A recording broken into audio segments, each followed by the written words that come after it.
where those who overcome go, where there's no sickness, hunger, or wars, and peaceful waters flow. Come on! I'm Torcaso. I'm here with Congressman Sestak, who is campaigning for the United States Senate.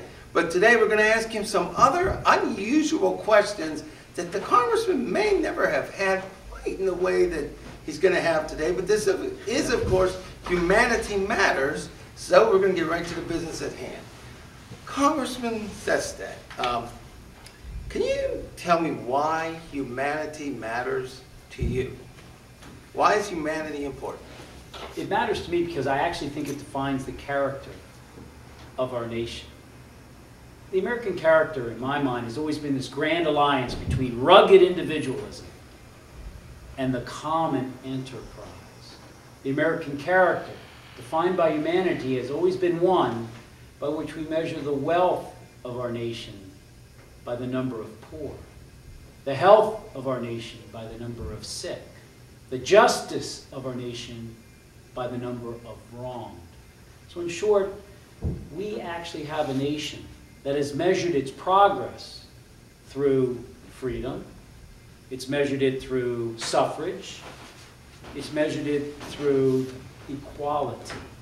And as you take in each of these steps, you find out that it's been a progressive movement to the best of humanity, that I think the union that our forefathers actually envisioned, we're trying to march towards that perfection every day. So humanity, that compassion, is one where every individual in life, at some time, needs a helping hand. My daughter had a brain tumor. This nation was there for us with the best of healthcare plans in the military. In return, I now want to do public service and pay back this nation. So in my mind I do believe that this humanity issue you talked about is the best of American character in its progress towards that vision of the Union. It also embarks the vision of Hubert Humphrey. Remember when he said that the morality of our government can be measured by how well it takes care of those in the dawn of life, the children, those in the twilight of life, our seniors, and those in the shadows of life, the sick, the disabled, the handicapped. And so that's why I think humanity matters. That's a good answer. That's the best answer I've ever had. One of the best. Well, now I'm going to ask you another question. I'm sure that you've studied history, being that you're an admiral, former admiral, but of course you never really leave that profession.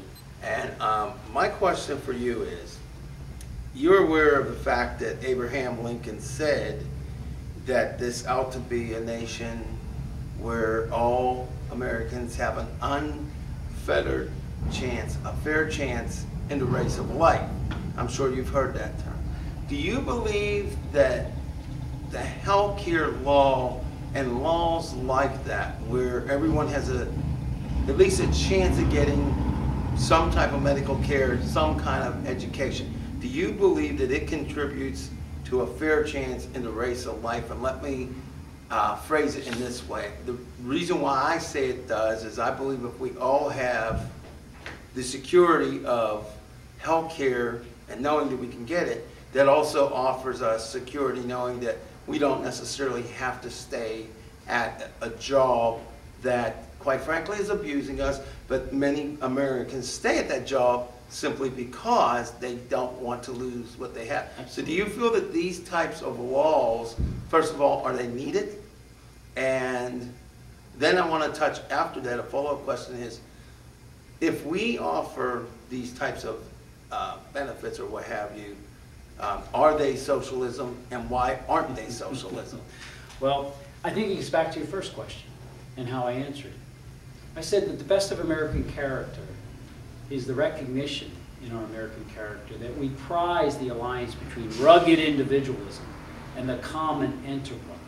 So do I think fair opportunity by the legislation, for example, in health care, does both of those? Absolutely.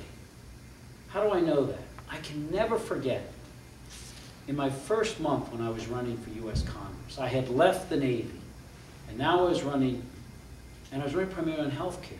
I met a young woman at a small townhouse, what we used to call when I was growing up a row house. Right. There was about only 8 people had come. It was my first month running. No one knew me. And there was a coffee. And she had a young child with her, and it was in the evening. And I asked her what she did. She said, I just switched my job. I graduated from Westchester University. I'd worked in the job of my life for 3 years, and they dropped health care. So I went to another company. I don't like the job, but I have to take it because it has health care for my child. Think about this. We lost her rugged individualism of where she was going to be an entrepreneur to do what she really had set to do. She'd become necessarily risk averse and gone to something else to care for the child. Now the ability of this new health care bill, where we cover everyone, begins to make us, one, less risk averse. We don't abuse, so to speak, that entrepreneurship we cherish of rugged individualism. And we all benefit. How do we all benefit? Well, you know what? We lose $150 billion a year of lost productivity towards our GDP, gross domestic product, because of the under and uninsured who get sick more often.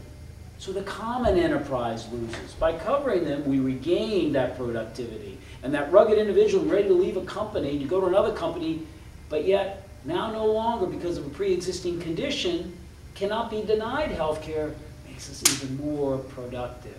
And so, yes, anything I learned in the Navy, to your last question, is we did that in the Navy. Okay. Everybody had health care. So it was socialism in the Yeah, Navy. I sit back and I say, let me give you one more example. We won't even promote you above chief petty officer unless you had an associate's college degree in technology or money your time, because we need knowledgeable warriors. Okay.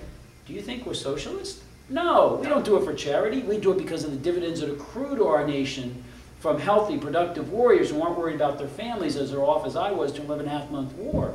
And education, knowledge, to run that aircraft carrier the best they can.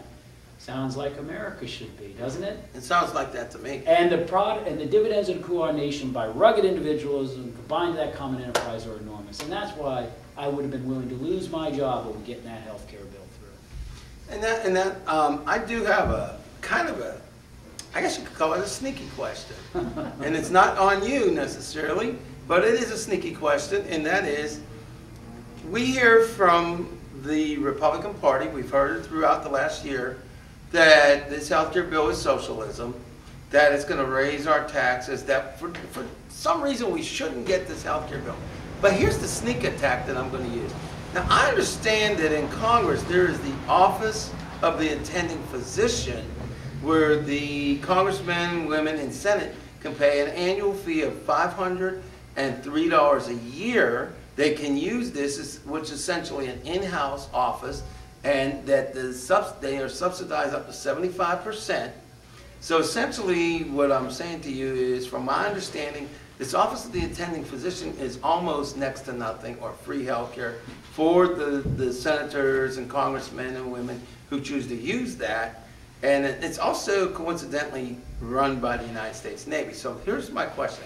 If the United States Congress essentially has free government-run health care, if they want to use the Office of the Attending Physician, you as an American, not as a candidate, but as an American, how does that make you feel when they are being less than genuine with your fellow Americans? And what is their justification for denying the rest of America what they have? Well, I don't know about what you're talking about because I just kept my military health care plan. Okay, well, I'm not on a congressional there actually So is I just don't know what they do. Okay. The reason I stayed with my health care plan in the military is my doctor, the doctor who gave the 3 brain operations to my daughter, who's now 8, chemotherapy, radiation is in that health care plan, and I wouldn't leave it for anything, you know?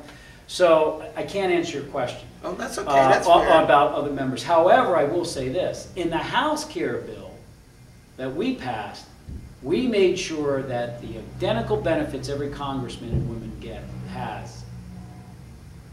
is what every citizen now will have. Now, in the bill we eventually passed, which is the Senate, which is more the Senate bill, it's almost to that level. It's a little bit less.